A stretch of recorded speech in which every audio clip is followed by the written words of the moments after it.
Welcome to the Intern Whisperer, the show all about the future of work. My name is Isabella, and this is Robin.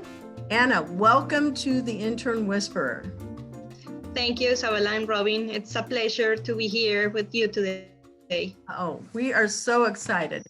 Our show is all about education, innovation, and what does the future of work look like, 5 years from now? Really hard to think about because, we're in COVID world now. And we are just going, okay, what is it like just today? And trying to figure those things out. But I'm going to let Robin kick off our first question. And go ahead, Robin. Yes. So Anna, tell us about your educational background and professional experience that led up to the creation of your company, AMLY Sustainability. So share your startup story with our listeners. Absolutely. And my background is in product design. I was designing consumer electronics for a large manufacturing company up in Rochester, New York. And one day I realized that we were designing and bringing more products to the market. And I didn't know what were the effects of our designs and how that was going to affect the environment and the user. I was concerned, and I read a paper about electronic waste and how it was piling and leaking chemicals and heavy metals on our water, and it was improperly managed at the end of its life, causing some toxic fumes. So I was really concerned, and I said, well, as a designer, we only look at, creating products that are good for people and make better their life, but we stop at the use phase. So I was really puzzled about the end of life, and I decided to make some career change. I went into the Golisano Institute for Sustainability in Rochester Institute of Technology, where I also get my master in industrial design. But this time I went for another master there in sustainability. It was at this engineering school where they just started a sustainability program.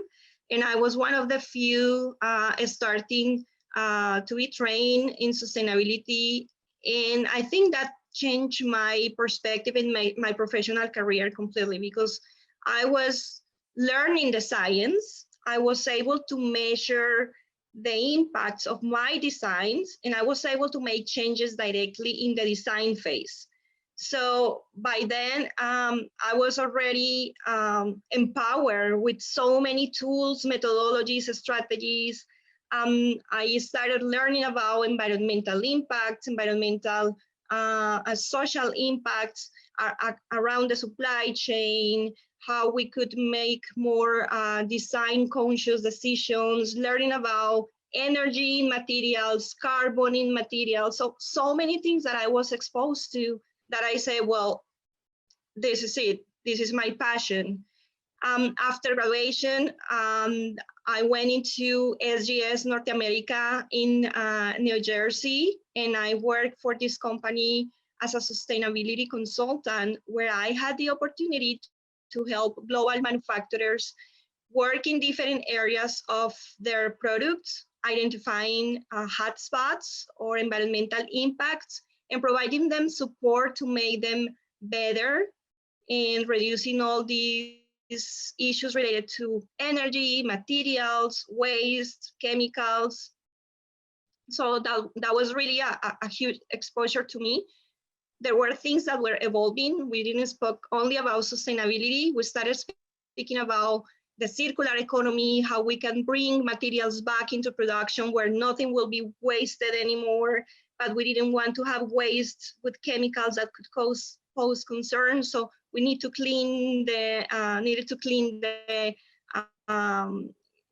materials, the chemicals. So I started learning about chemistry and finding better materials and supporting suppliers, designers, manufacturers. So it was really amazing.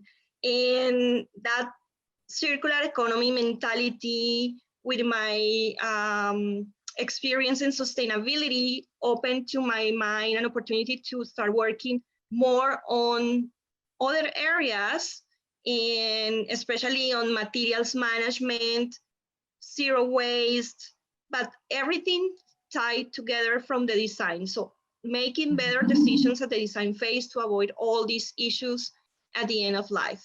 And this is how I decided to move on my own to explore more the waste issue, the chemicals issue, and how we could, from a design standpoint, prevent all these bad issues, if you want, when we make products or manufacturers make products.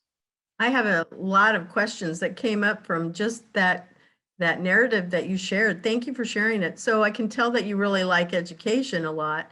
I'm thinking that you're going to go even for a PhD at some point in time. Well, I was in that, but I realized that to me, the passion was in applying the sustainability directly in the manufacturing, and so the PhD will probably take me to another path, the research path, which is important in sustainability because it sparks innovation. But I decided to go on a more applied path, which was the master, and completed that path, and then use that as an opportunity to enter industry quickly and learn what was happening in real industrial applications.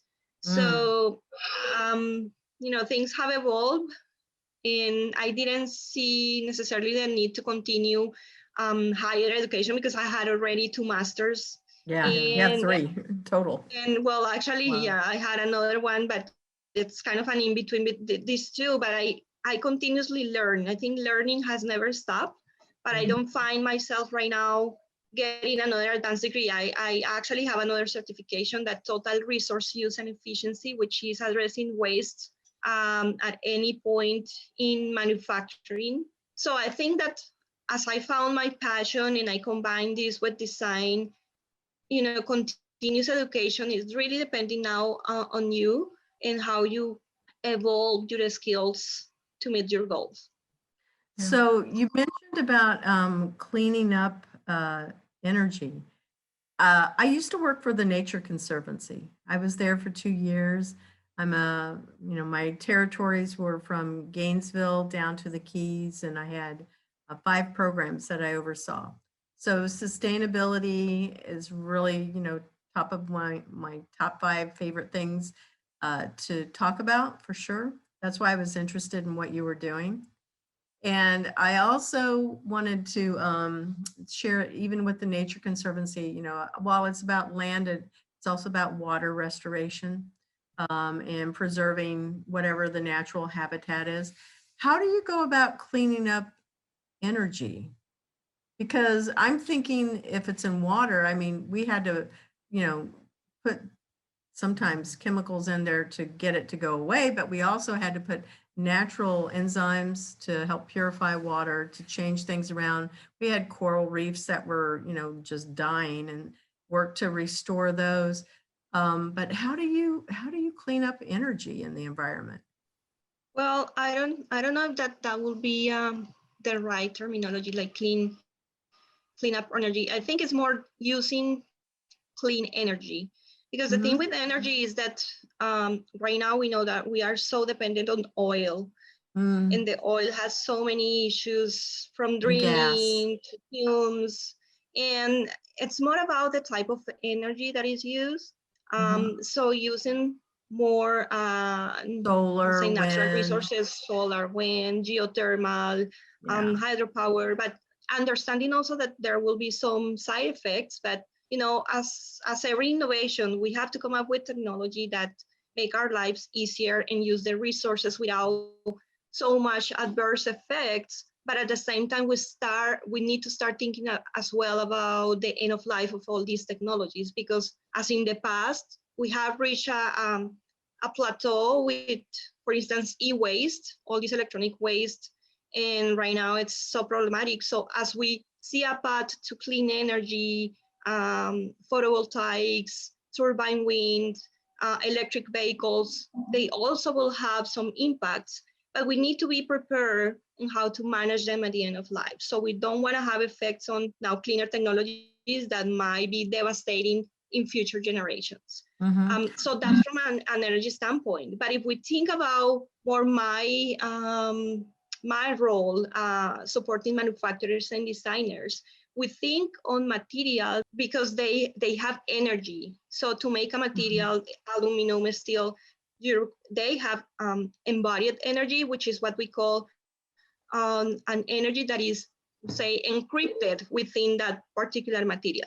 So that makes a material more valuable because it has consumed so much energy to make it as a raw material from extraction to manufacturing, that this is why it's so important, the circular economy, because we want to keep that energy in that material flowing back in the economic circle so that it can be reused multiple times in different industrial applications.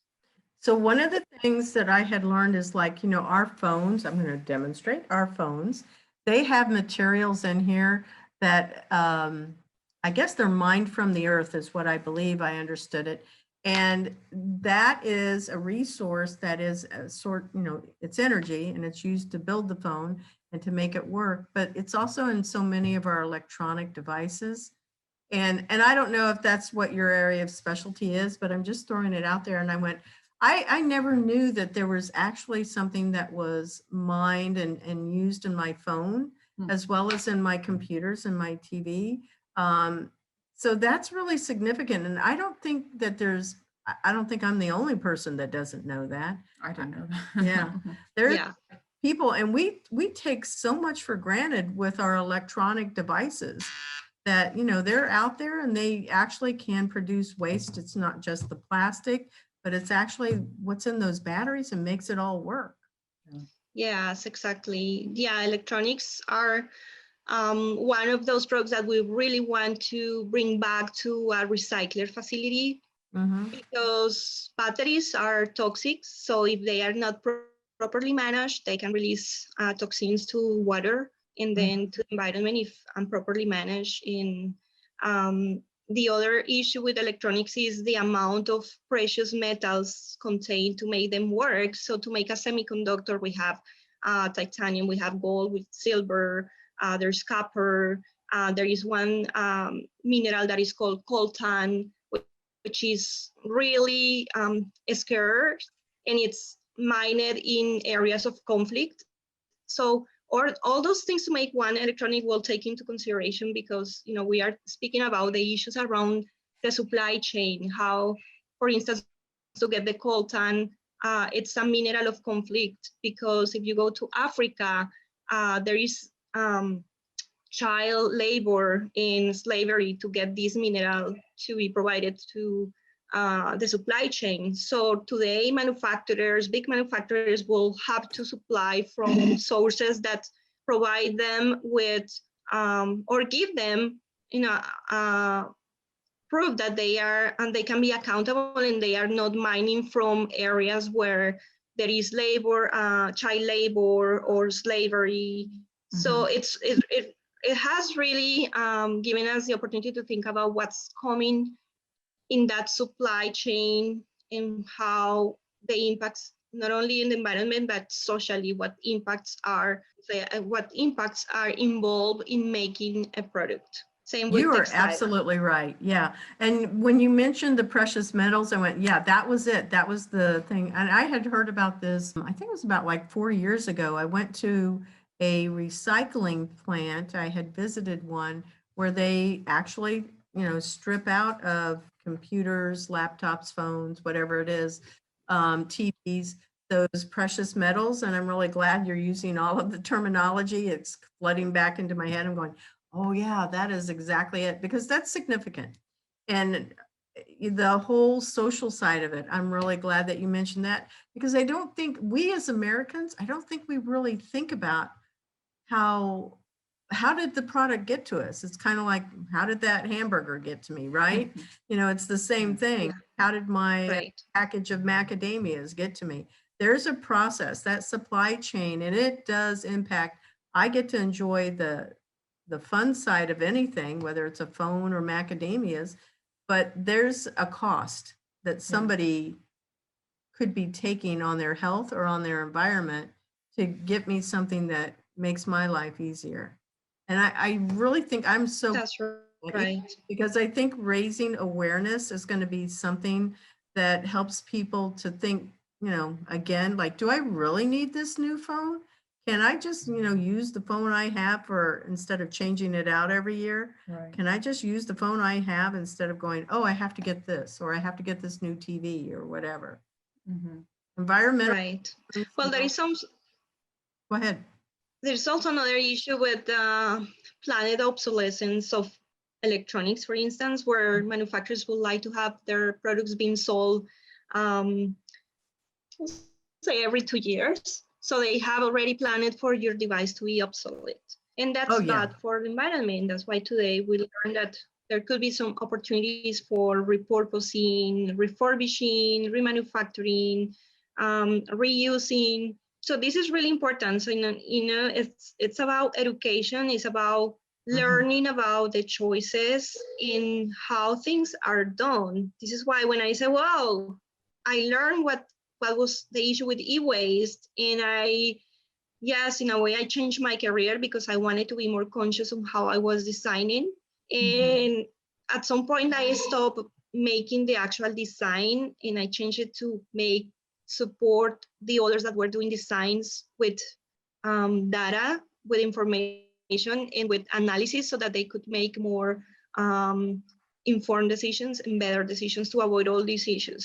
So Yeah. it doesn't happen from one day to the other. It takes time, but I think we're seeing more progress around the world. And in the US, it's different. It has come with time, but I see more commitment from private industry.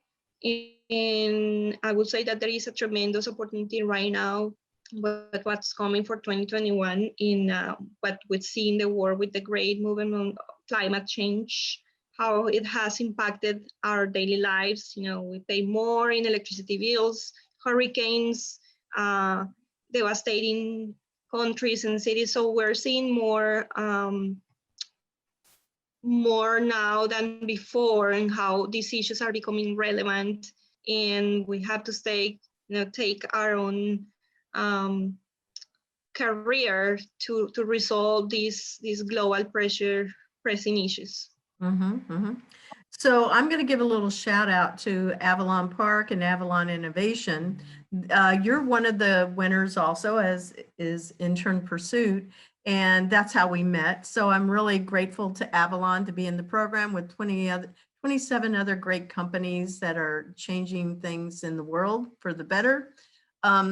I also wanted to ask you, like, what are the services? So you're in this consulting space, but you're wanting to scale it, make it bigger. So tell us about the services that you provide with AMLY Sustainability. Yeah, so my area of work has focused mostly on manufacturing. I look at materials, so my services really look at how we can improve the design.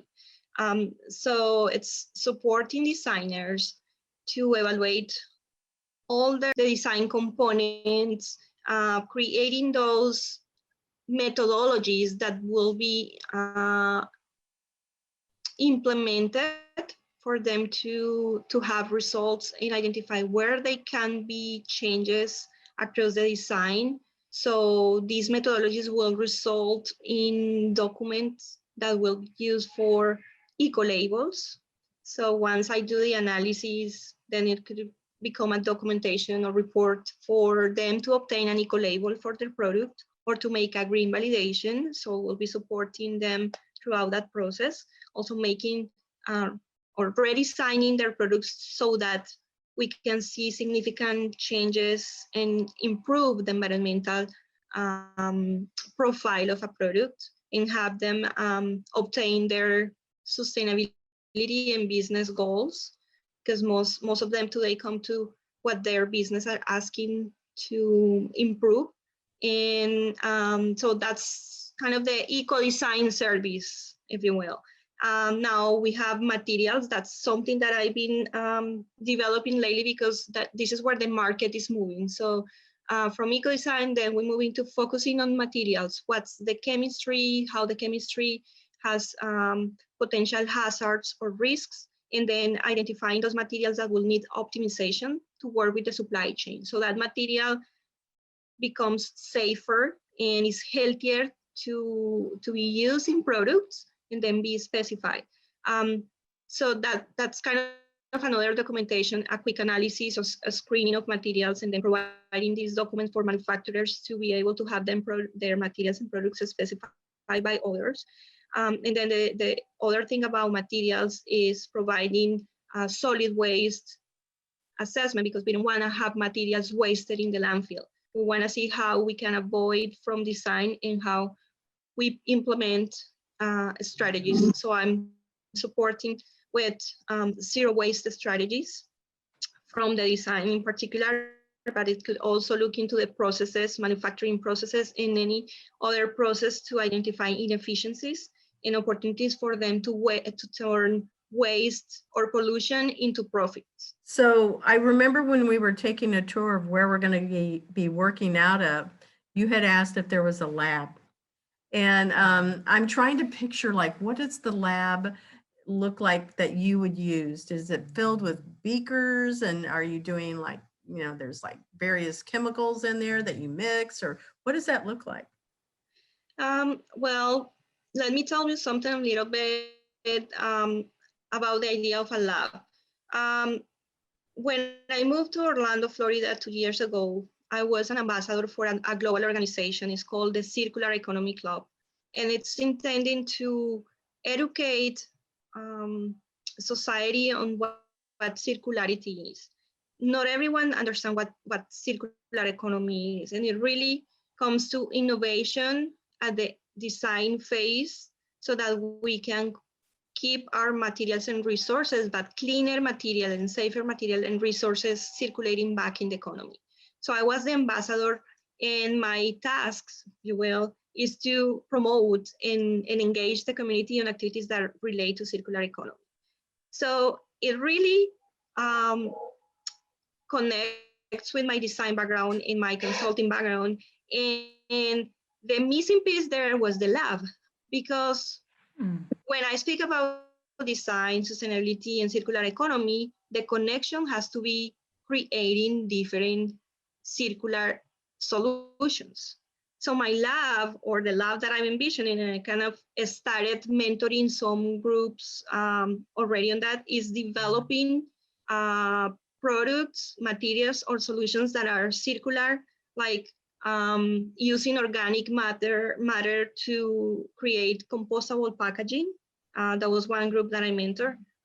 Using plastic waste to become some products for maybe the building industry and replace wood. Using some leaves and some local organic matter to create some other products. So it's really more about hands-on new products from waste, and how we can resolve some of the issues and be less dependent on virgin materials, because we have so many resources already flowing in the economy that we can recover and repurpose for new products. So that's my lab. That's the idea of the lab that I like to develop. Yeah, your lab sounds like it's got, you go outside as well as you bring what's outside in to be able to study it better and manipulate it to be something that is an improvement, I guess. It is, and it requires collaboration. So, you know, you can be an expert in everything, and I do have some expertise, but I do also need support from, say, a college like Valencia College that has a huge manufacturing and additive manufacturing program, advanced manufacturing. I will not be able to turn the plastic waste into benches because I don't know the technology that I need. So in that, we need collaboration. And the good thing about that is that it can also create jobs. because it is an opportunity for innovation, new entrepreneurs, and using technology to turn waste into profit. That's pretty much Yeah, all what. those plastic bags that we use when we go to the grocery store, they get melted down and turned into, whether it's a bench, like what you're mentioning, it can be turned into playground equipment. Everything that we have is plastic. It's amazing what can be, Yeah. but what I also found out when I was doing some research is a lot of those recycling centers are not necessarily in the US, they're outside in other countries. So they package it all up, they ship it to the country, it gets transformed, and then comes back as something that's hopefully reusable for us in our own country. It would be good, I think, if we had those manufacturing processes or plants here. And if you need an introduction to Valencia, let me know. I had been the Business Advisory Board chair for 3 years, and I pulled from all of those campuses, interns to work with employers. So I know I've had a tour of the manufacturing plant. It's phenomenal. And I know those people there. So I'm happy to make that introduction if you need it. That will be fantastic, because I think the community will really benefit from creating more jobs in manufacturing, but not the traditional manufacturing, because we want to move from the linear, take materials, make products, and waste. We want to go into a circular economy where we make, and recirculate back. Yeah, we should always make it better than when we took it out. Yes. Watch a lot of that. It's totally unrelated, but a lot of the animal shows too. And I was learning about how the endangered species, they have taken eggs and sperm and plants, seeds, everything, so that if the world were to go down, we could repopulate with all of those resources. Yes. Well, you touched on another very important point that is growing in the design and sustainability community, because it is called biodesign. And what it is taking functionality from biology, from animals, from nature, and transfer that into how products will function. So it's not looking at just the shape, but it's looking at the functionality, how nature, I'll say the perfect function of nature, and make that into industrial products. And that biomimicry or biomimesis is growing so much. It's another area where I think it's fascinating that we could create products from nature. So Robin, you have a question. Yes, so I've researched on your website, which is AMLYSustainability.com, that you work with your business partner named Jaime Abondano. Yep. Can you tell us about your partnership with him? Yeah. So Jaime, he just happened to be my husband. And the reason why, why he's engaged is because he has experience in construction. In the past, he did work in some projects on green design. And he also was involved in early stages of a project for one of the largest green building certifications, leadership in energy and environmental design lead. So he has this background on architecture and construction, and he has a lot of ideas about how our built environment will be from a natural standpoint, and engaging all the elements from design to sustainability. So it's kind of a branch that we're trying to develop in my consulting, where he will be branching out to supporting me with more of the facilities in building or built environment. And the reason why is because when we moved to Orlando, I found out that the construction area was growing and booming in Orlando. And there was so many opportunities for sustainable buildings and sustainability overall on the green building sector here in Orlando. So I think as I see my consulting growing, he's going to be a fundamental piece for me to develop those services on the green building. I saw something that was interesting about glass, and they were doing it in New York.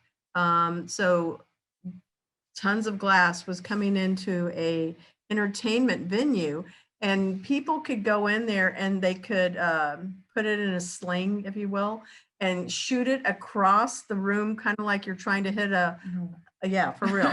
And you were trying to hit a target. And if you could get the big bottle of glass to go and hit the target, it's just like where you could go and release your frustrations because you're smashing glass. It's in a contained area where it was safe. They take all of that crushed glass and then they can recycle it. And I thought that was really pretty clever, honestly.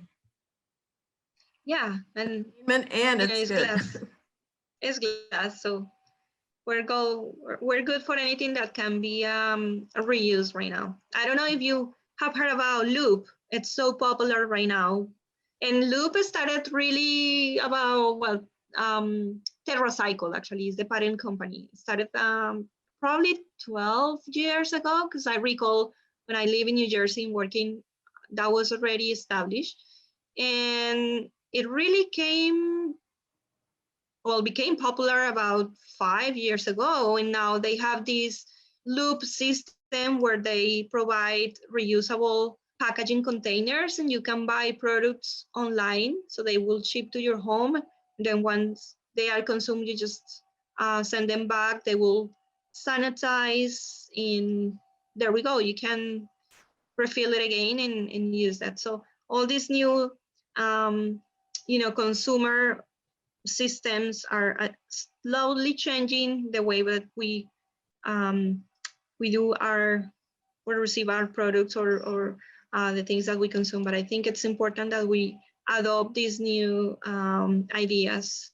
Mm-hmm. Yeah, I've had the opportunity. I created a business plan for a gentleman that was doing recycling in apartment communities, and he was setting that up. So I learned a lot about that waste management, like I was saying before about the precious metals that you were sharing. But I've also learned by having these conversations with other businesses. We did one on the future of beauty products. And we learned about, well, what's going on with all of the packaging that's in beauty products, right? Because they can make those packages look pretty, but then what happens to it? When you have a really beautiful bottle, where does that go? They're not refillable, where you could just order something and keep it in the same bottle. That would be a really good thing to do, I think, in that, whether it's your lipstick, you could have it in a little container versus the tube, because when you put it in the tube, those aren't recyclable. They just Yeah, go away. correct. Yeah, these are all the things that people should think about when they're buying things, Anyway, one of the other things that, I was looking at is I wanted to see how is sustainability trying to be trying to pull nations together, trying to get us all on the same page as we are in countries. And so I came across about the United Nations. They had 17 sustainable development goals to be able to help the rich and the poor countries. So I was really inspired by that. And they listed these 17 areas that they wanted to really truly impact and make the world better. You and I had looked through the list, and it was responsible consumption and production. So it leads right into there, that tube of lipstick, and how we need to be responsible with how we're using it, but also how we're getting rid of it. The other thing that I had also read is, toothpaste packaging, the tubes themselves, they're really hard on the environment. So in the grocery store, no, it was in Target, I saw, and I saw this on a Facebook video too. So instead of having toothpaste in tubes, they have it in capsules. You put it in your mouth, you brush your teeth, and then you don't have any of the same packaging. So anytime the packaging can be recyclable or disposed of, in a responsible way, that's great. But when you're brushing your teeth and you're spitting it out and it goes in the sink, it's like it still goes in your water. So everything we do has an impact. And I just want to be able to, get your thoughts on that. How do you feel that responsible consumption and production should be improving? What would that look like moving forward? Okay, so the first thing to me is to provide the right skills for designers, because everything starts from design, but Mhm. also upper management. You know, as long as management is not committed, there is no future for the business to go sustainable. So it really starts with commitment from the CEO or upper management in general, Yes. and then trickle down to those decision makers, which are typically the designers or marketers, and then empowering them with the right tools to measure.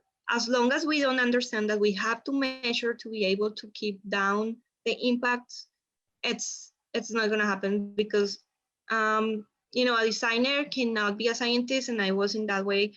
Like, I'm a designer, I'm no longer a designer, I'm a sustainability specialist, but there is a point where you can merge the two, and that's kind of my goal, that I can help them bridge the two worlds. So they need to really understand that throughout their design process, they can change things, they can make better decisions, but they need to understand how to do it, how to make those decisions, and use the right tools, learn about all these sustainability metrics and how things can be changed.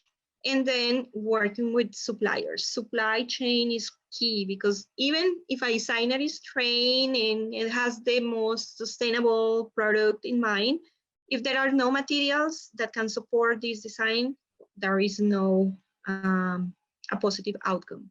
So it's a combination of the different stakeholders, and it's a collaborative effort, but it's really a commitment from everyone, and accountability from every decision maker in the supply and in the manufacturing process. Mhm.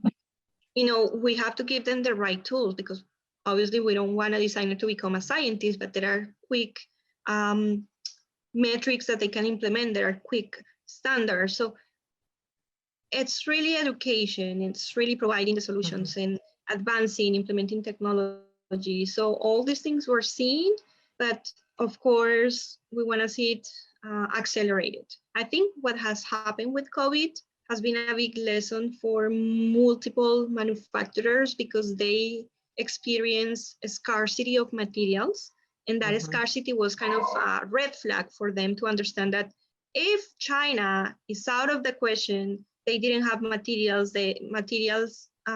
The price volatility during COVID was tremendous. So everything was so expensive. The shortage of plastics and paper.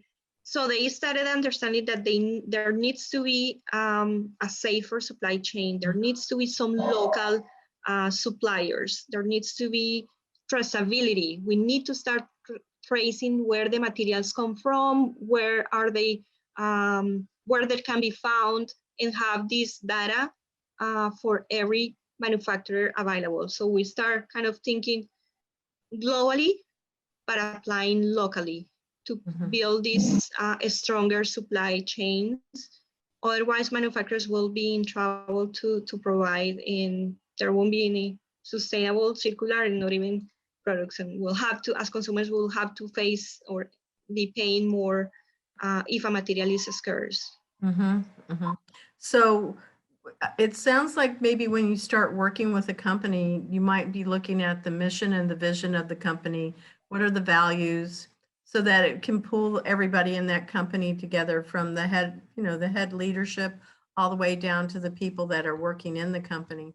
And then that obviously trickles out, not trickles, it should stream, honestly, I think, out into their marketing, so that they're educating their consumer base. That's how, we can make the biggest impact. I am like totally on board with everything that you're saying, and I'm going to be one of your fans. And I want to make sure that we're getting this message out, because that when we talk about supply chain, it might sound like, oh, I don't, that isn't anything that matters to me. But when it becomes a relatable story, like supply chain, how do you use your tube of toothpaste? where did that tube of toothpaste come from? You know, there's product inside of it, there's the package that holds it, then it goes onto the shelf, you know, and there's the cardboard package. Like, do we need all of these various packages? How could we make them recyclable or less invasive? So I am totally on with this. I think you should do a TED Talk also. I'm going to throw that one out there. Yeah. Yeah, I really like your the topic and your passion behind it. So I am on the TEDx leadership team. So if you need some tips on how to do a TED Talk, let me know. I can help you with that too. That'll be fantastic. Think about, you know, it's something to think about. Yeah. Okay. So Robin, what's your next question? So I want to know, what was your most rewarding project you ever received that you could tell like you made a big difference for them? That's that question is it's difficult for me to answer, but there are so many projects that I felt that had a purpose and were great in their goals. But I think one that was very interesting to me, because it was challenging and I didn't know from the beginning if it was possible, was to work on a certification for diapers. Yeah. Yeah, diapers are really problematic because, you know, we just use a diaper and toss it in the garbage. But there is one certification for products that is trying to make these products more circular from 5 criteria: their material health, the use of renewable energy and low carbon emissions, no impact to water, no impact to the, we'll say, the social side of making a product, and making it circular or recyclable or repurposing. So this certification really covers 5 attributes that will make a design more robust and sustainable. And it was really interesting how a diaper could be recycled, or how it was gonna go to get this certification, and it was really going to happen. So the challenge was in that particular part. Is it somewhere in the world, someone is recycling diapers? What's happening with all these diapers? Because, you know, they are really problematic. They pile up, they go to our landfills, and they was creating a tremendous issue. But I found in Italy a company that is working in sanitizing the diapers and separating the different materials so that they can go and repurpose the fibers. And that research allowed me to move this project forward.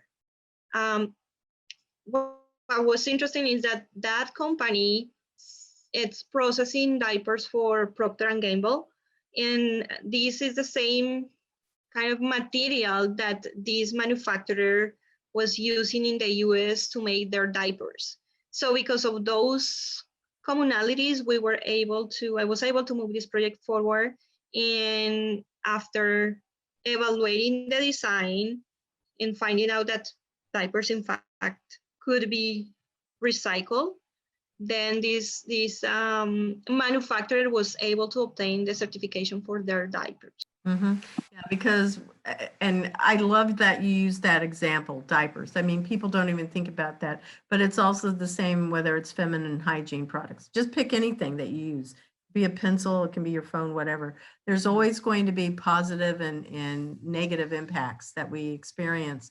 But diapers, there was a big movement, I would say probably 10 years ago, where parents were going, no, we're going to use cloth diapers. We're not going to put diapers in the environment. So they were being really responsible and making sure that they were, you know, washing out the diapers and then recycling them, or, you know, I guess recycling, we'll say recycling, but really using everything responsibly.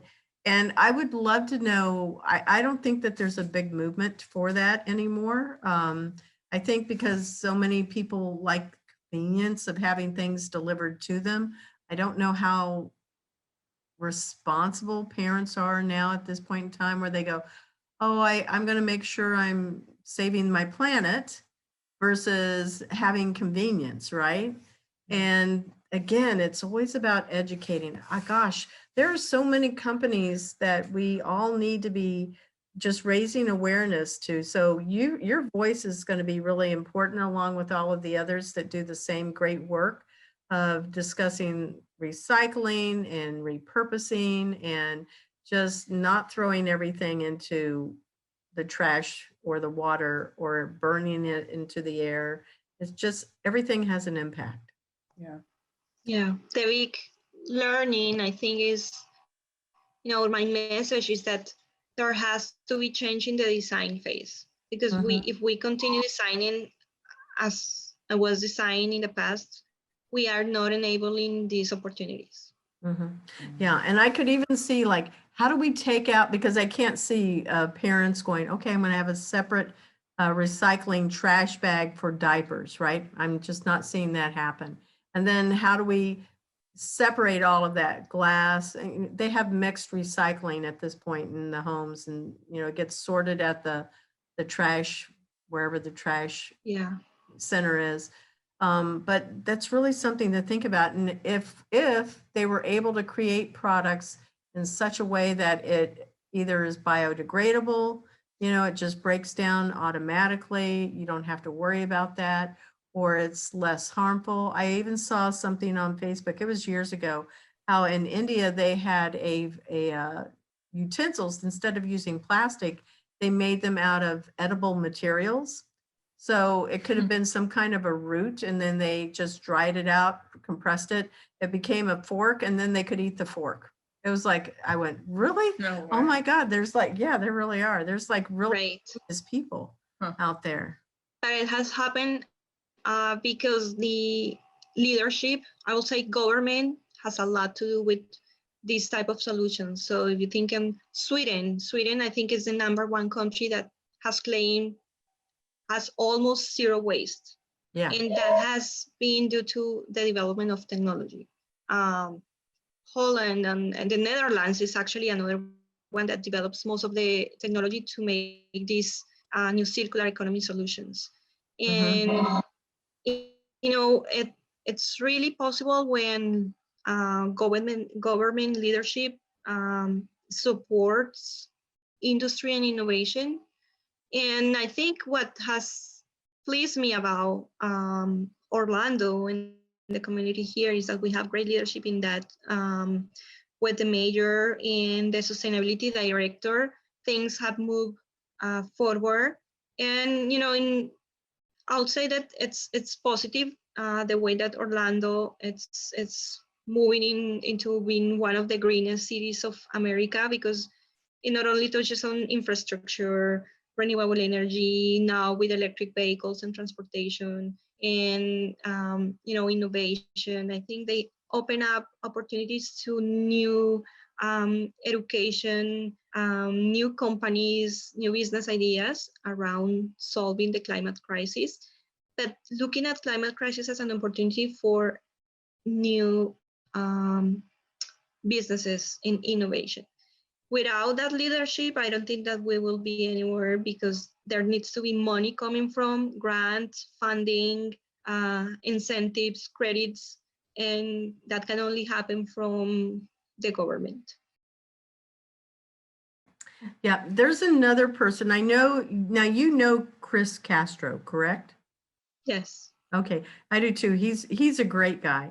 But there's another gentleman, and it's the name of the organization is Ideas for Us. I don't know if you've heard about them. Have you? Yes, Clayton and Lee. Yeah.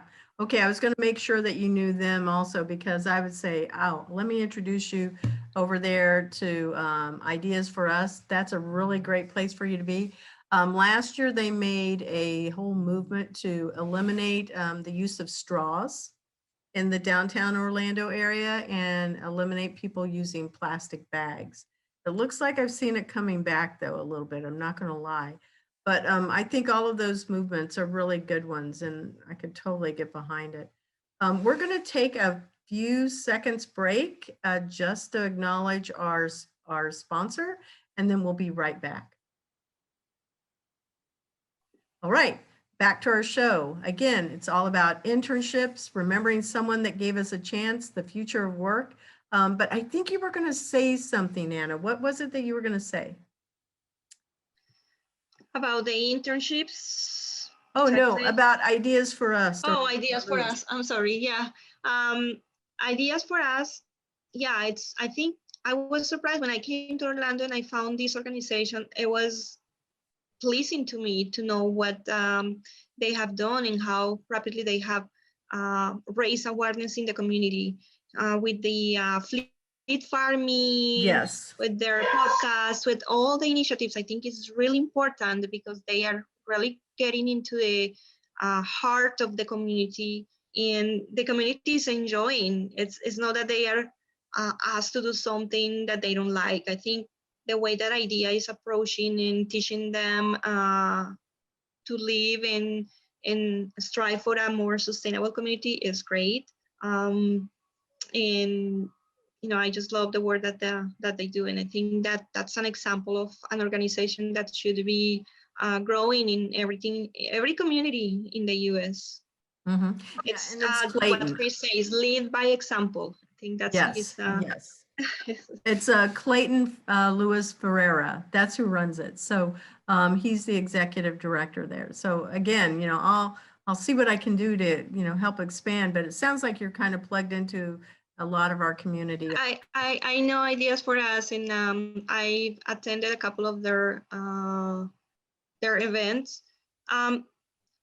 And I think they are branching out now to support some businesses with energy initiatives and waste initiatives. So I think, of course, there is always opportunities for collaboration. And that's the important piece for any sustainable community, that we all work together towards the same goals.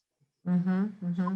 So what would a typical day look like for an intern to work with you in your business?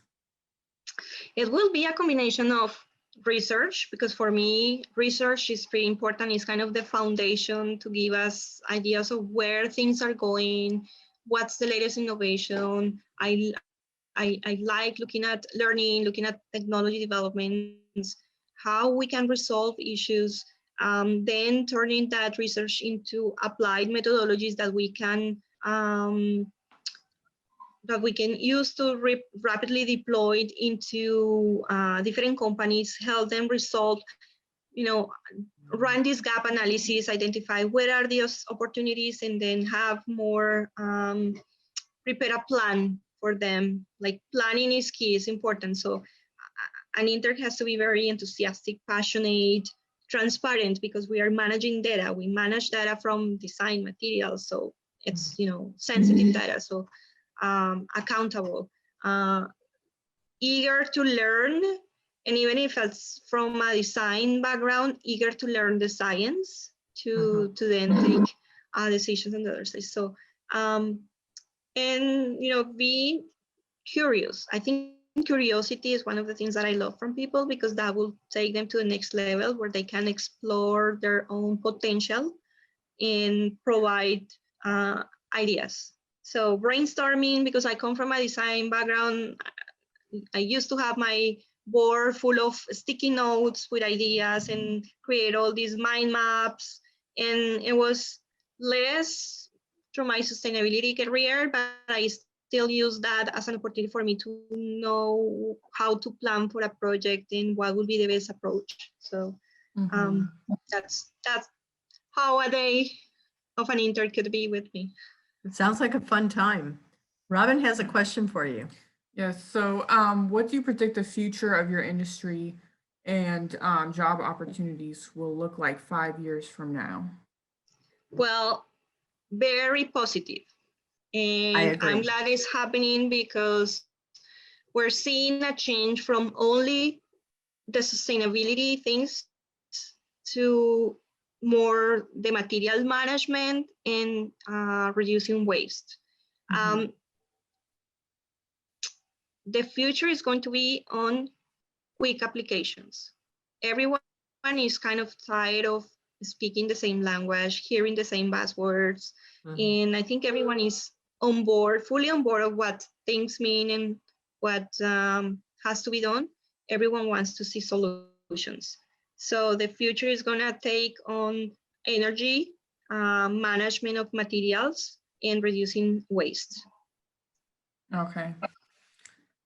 What would you say was the best mentoring advice you received from someone, or what advice do you want to pass on to others? Having a good mentor as an intern is super important. And, we come in and we have like years of knowledge and wisdom that we've been attaining. So I'm sure you've received great advice, and you can even give different advice too. Yeah. Um, yeah, I think the best mentor, it's that person that could help you develop your own skills and, kind of setting a path for you, providing some foundations to learn about things that obviously are in demand in the market, but also giving you the opportunity to find your own place and finding the skills, developing the skills that you feel more comfortable with, and um, just going for that. I think another important piece that I learned from one of my mentors, it's that networking is key and it's important. And I don't see networking just as a social hour anymore. I see networking today as a learning experience and a growing experience, because um, if we continue working in silos in our own bubbles, things are not completed, things are not done, and you don't learn.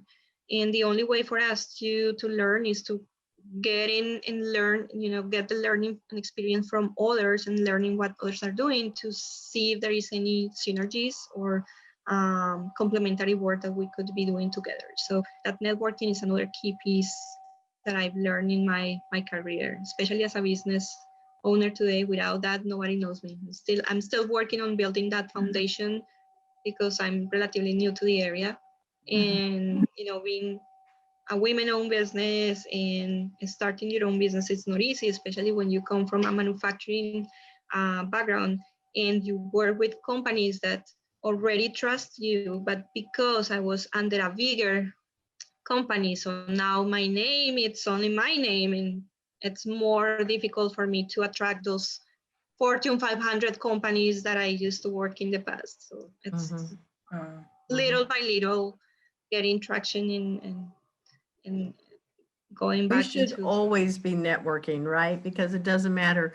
It's always about meeting people, because you never know if that one person, they can help you, but it's also if you can help them. And it's about that relationship. So, Right. yeah. Well, I want to thank you for being on our show, but how can our listeners contact you? Tell us your website, your social channels, if you want them to connect with you on LinkedIn, or, how can people find you?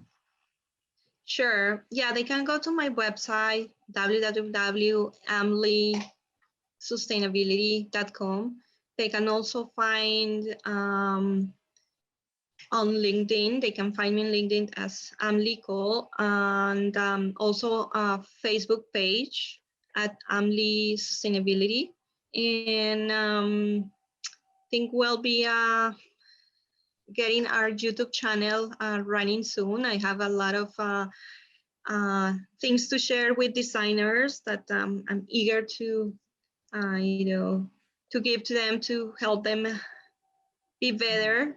So that YouTube channel will come soon, and most likely it's going to be another AMLY Sustainability in YouTube. That's great.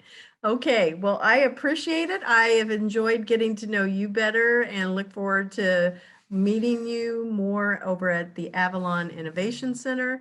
I also want to thank Robin for being here on the show. This is Yes. Robin's last show, so course. very happy. She's done a great job. And I'm going to give a little shout out to Ian and Ashley, who are our editors also. So as we are getting ready to say goodbye, if you have any interest of learning more about Intern Pursuit, be sure to visit our website, internpursuit.tech. Thank you, Anna. Thank you so much. Weekend. Thank you. And happy holidays to everyone. Okay, Same to you. bye-bye. Bye.